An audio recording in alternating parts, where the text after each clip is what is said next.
Good morning. I'm getting a little sick. I feel my glands are swelling up, so bear with me.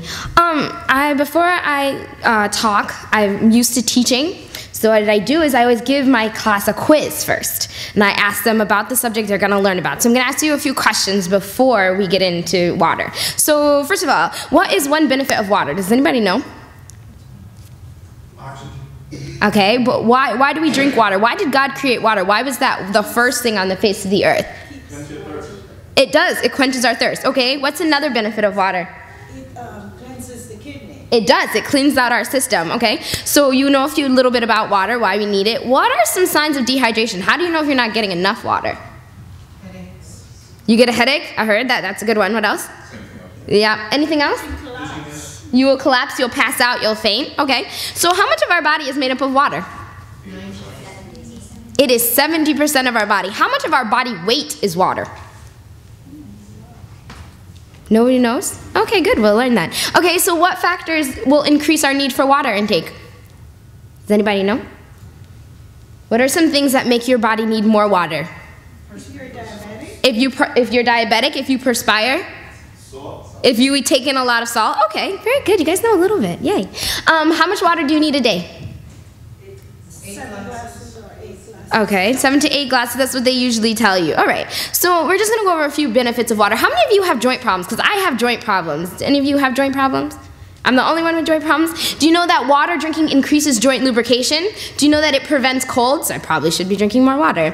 It prevents constipation, if you're constipated. It prevents overeating, and it helps with regulating weight gain. Do you know that? It also helps to increase your metabolic rate. So if you need to be able to metabolize your food faster or easier, you should drink a lot of water. Do you know that it also helps if you have high cholesterol? Anybody have high cholesterol? It helps to decrease your high cholesterol. It also helps get rid of kidney stones because it is a flusher. It flushes your kidneys. It improves your skin, your hair, and your nails because all of these things are made up of water. Okay? So these are all the reasons God said He made water. Adam and Eve in the Garden of Eden, what they had? They had water.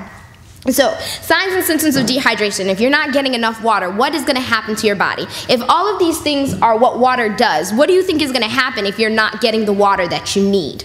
You're going to have excessive thirst. Your body is going to crave water. You're going to get dry skin. Your skin is going to crack. Your lips are going to get dry. Your mouth is going to get dry. You're going to decrease your urination, so your urine will be like a bright yellow color. You'll also have muscle weakness, dizziness, and lightheadedness. All of these are signs and symptoms of dehydration. Severe symptoms of dehydration, you will actually pass out or faint. Your body is made up of 70% water, as you guys have lovingly told me, and you are 60% of your body weight is water. So when you go to lose weight, the first thing they tell you lose is what? Water weight, because 60% of your body is made up of water. Do you know that when you're hungry, sometimes you're actually thirsty? So sometimes when our body is craving what we think is food, we should actually be drinking water. So what are some of the environmental factors that will increase our body's need for water intake? One of them is exercise. If you are exercising a lot, what's happening? Hopefully, you're perspiring. If you're perspiring, you're losing water and electrolytes. You need to replenish them. Your environment, people who live in a hot environment need a lot more water than people who live in a cooler, dry environment.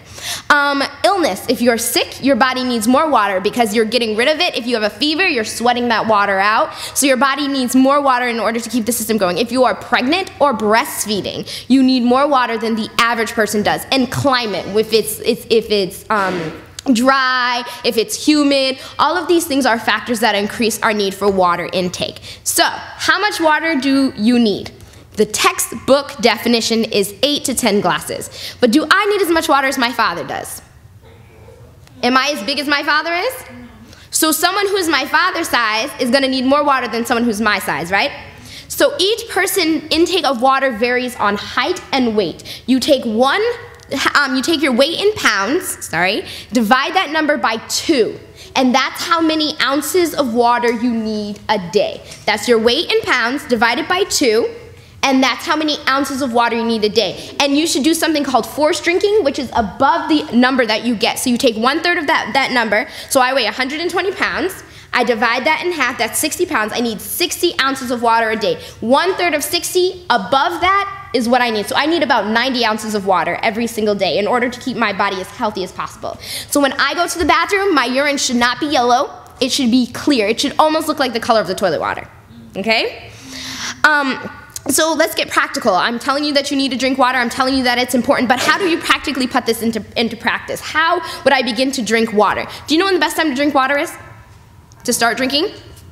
In the morning, as soon as you wake up, you should start getting your water in. I like my water lukewarm to room temperature, and I'll drink that in the morning on my way to work or before I have breakfast, okay? How long before you eat and after you eat should you be drinking your water? Because it does interfere with your digestion.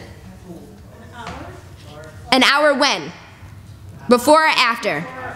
An hour to an hour and a half before your meal, and after your meal, an hour and a half to 2 hours, so that you don't interfere with your digestion. So if you have your breakfast, you get up, you have your morning water, you have your devotions, you do whatever it is you do, and then you have your breakfast. That should give you enough time before your meal in order to get your water in. Okay? Another practical thing I find is if you have a water bottle on hand, or water bottles. Because if you look at a water bottle just sitting there constantly in front of you, eventually you're going to drink it.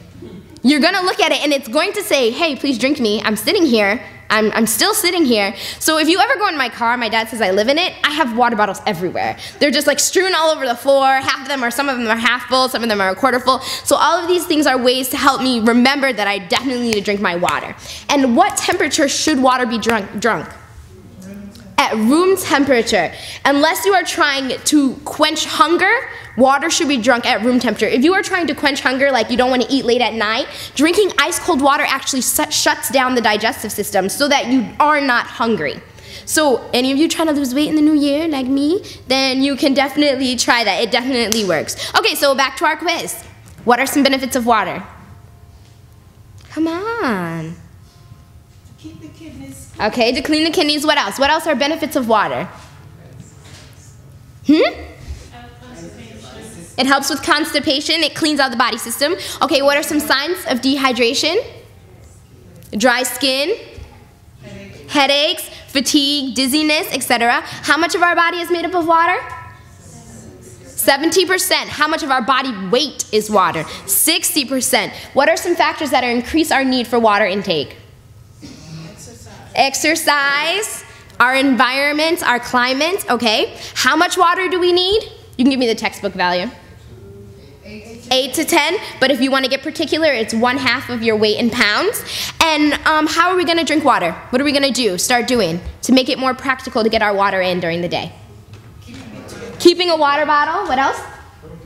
Make sure we're drinking our water at room temperature. Make sure we're trying to get it in as early in the morning as possible. Okay?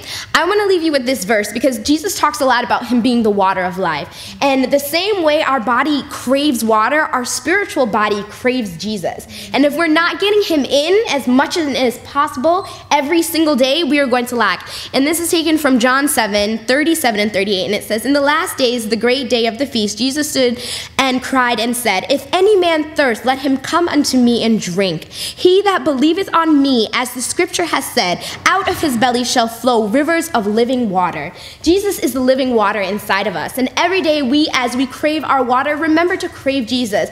Early in the morning when you get up, you get ready to drink that water, remember to get up and drink Jesus in at the exact same time. Okay? Is that okay? Okay.